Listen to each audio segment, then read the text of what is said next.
ਬਿਸਮਿਲ੍ਲਾਹਿਰਰਹਿਮਾਨਿਰਰਹੀਮ। ਨਾਜ਼ਰੀਨ अस्सलाम वालेकुम। ਤੁਸੀਂ ਦੇਖਦੇ ਪਏ ਹੋ ਨਿਊਜ਼ ਟਾਈਮ ਤੇ ਨਿਊਜ਼ ਟਾਈਮ ਦੀਆਂ ਵੱਡੀਆਂ ਖਬਰਾਂ 'ਚ ਸਭ ਤੋਂ ਪਹਿਲੇ ਆਜ਼ਾਦ ਕਸ਼ਮੀਰ ਦੇ ਵਿੱਚ ਲਾਕਡਾਊਨ ਤੇ ਸਾਰੇ ਕਾਰੋਬਾਰੀ ਜਿਹੜੇ ਮਰਕਜ਼ ਨੇ ਉਹ ਬੰਦ ਰਹੇ ਤੇ ਤਾਲੀਮੀ ਇਦਾਰੇ ਵੀ ਬੰਦ ਰਹੇ। ਅਵਾਮੀ ਐਕਸ਼ਨ ਕਮੇਟੀ ਦੀ ਕਾਲ ਤੇ ਆਜ਼ਾਦ ਕਸ਼ਮੀਰ ਦੇ ਵਿੱਚ ਚੌਥੇ ਦਿਨ ਵੀ ਲਾਕਡਾਊਨ ਜਾਰੀ ਰਿਹਾ, ਜਿਹਦੀ ਵਜ੍ਹਾ ਨਾਲ ਸਾਰੇ ਕਾਰੋਬਾਰੀ ਮਰਕਜ਼ ਜਿਹੜੇ ਨੇ, ਦਫ਼ਾਤਰ ਜਿਹੜੇ ਨੇ, ਤਾਲੀਮੀ ਇਦਾਰੇ ਤੇ ਟਰਾਂਸਪੋਰਟ ਬੰਦ ਰਹੀ। ਇਹ 4 ਦਿਨ ਤੋਂ ਮੁਸਲਸਲ ਜਿਹੜਾ ਵੇ ਉਹ ਜ਼ਿੰਦਗੀ ਆਜ਼ਾਦ ਕਸ਼ਮੀਰ ਵਿੱਚ ਮਕਬੂਜ਼ ਹੋ ਕੇ ਰਹਿ ਗਈ ਹੈ।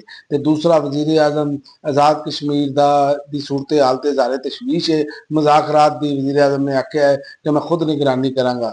ਵਜ਼ੀਰ ਆਜ਼ਮ ਨੇ ਆਜ਼ਾਦ ਕਸ਼ਮੀਰ ਦੇ ਮੁਜ਼ਾਹਰਿਆਂ ਦੇ ਦੌਰਾਨ ਪੇਸ਼ ਆਉਣ ਵਾਲੇ ਜਿਹੜੇ ਨਾਖੁਸ਼ਗਵਾਰ ਵਾਕਿਏ ਨੇ ਉਹ ਤੇ ਸ਼ਦੀਦ ਤਫਜ਼ਾਤ ਦਾ ਇਜ਼ਹਾਰ ਕੀਤਾ ਹੈ ਔਰ ਉਹਨਾਂ ਨੇ ਕਿਹਾ ਹੈ ਕਿ ਸ਼ਫਾਫ ਤਹਿਕੀਕਾਤ ਦਾ ਹੁਕਮ ਵੀ ਦਿੱਤਾ ਹੈ। ਉਹਨਾਂ ਨੇ ਆਪਣੇ ਪੈगाम ਵਿੱਚ ਆਖਿਆ ਹੈ ਕਿ ਕਾਨੂੰਨ ਨਾਫਜ਼ ਕਰਨ ਵਾਲੇ ਇਦਾਰੇ ਤੇ ਮੁਜ਼ਾਹਿਰੀਨ ਜਿਹੜੇ ਨੇ ਤਮਲ ਤੇ ਬੁਰਦਬਾਰੀ ਦਾ ਮੁਜ਼ਾਹਰਾ ਕਰਨ, ਅਵਾਮੀ ਜਜ਼ਬਾਤ ਦਾ एहतराम यकीनी बनाए, अवामी जज्बात का एहतराम यकीनी बनाए ਤੇ ਗੈਰ ਜ਼ਰੂਰੀ ਸਖਤੀ ਤੋਂ ਇਜਤਨਾਬ ਵਰਤਣ ਤੇ ਆਜ਼ਾਦ ਕਸ਼ਮੀਰ ਦੇ ਵਿੱਚ ਇhtਜਾਜ ਕਰਨ ਵਾਲੇ ਮਕਬੂਜ਼ਾ ਕਸ਼ਮੀਰ ਦੀ 3 ਨਸਲਾਂ ਦੀ ਜਦੋਜਹਿਦ ਤੇ ਗੌਰ ਕਰੇ।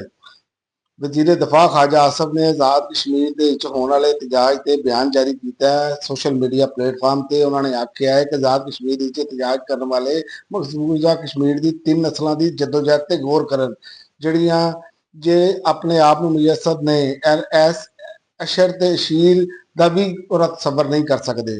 ਤੇ ਜਸਟਿਸ ਮੁਹਸਨ ਅਖਤਰ ਕਿਆਨੀ ਨੇ ਆਖਿਆ ਹੈ ਕਿ ਅਦਾਲਤ ਦੇ ਵਿੱਚ ਕੋਈ ਤਕਸੀਮ ਨਹੀਂ, ਕਿਸੇ ਦੀ ਕੋਈ ਜ਼ਾਤੀ ਰਾਏ ਹੋ ਸਕਦੀ।